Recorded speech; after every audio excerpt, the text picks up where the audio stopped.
Hey there YouTube, I'm Forrest, Latter-day Skeptic.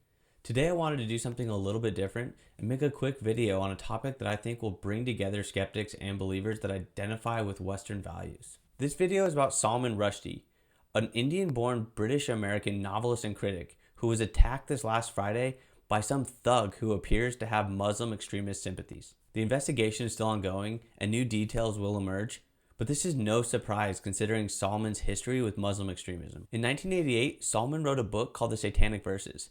This caused an uproar in the Muslim community, and 13 countries banned the book. On Valentine's Day of 1989, a fatwa ordering the death of Salman was given by Ayatollah Khomeini, the supreme leader of Iran, for Salman's blasphemy against Islam.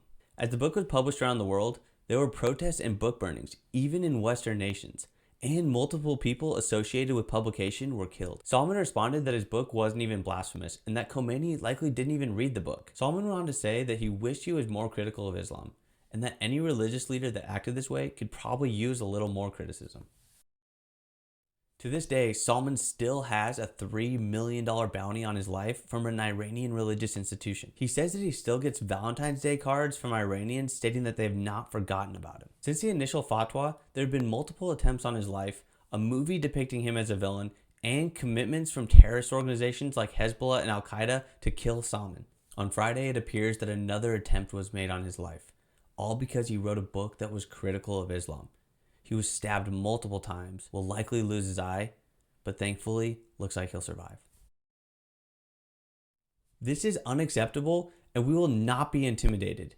Fear is a contagion used by these terrorists to increase their effectiveness and to reduce our resistance.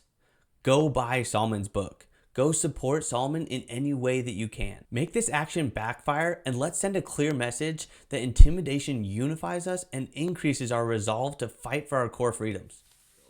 Do you think, really, that it's a waste of time and money defending free expression from suicide murderers? If you do, can you think of a better cause the money should go on? When I hear idle talk about how this country and this culture could or should punch above its weight, as we say, I think, well, what do we have that's better than our language?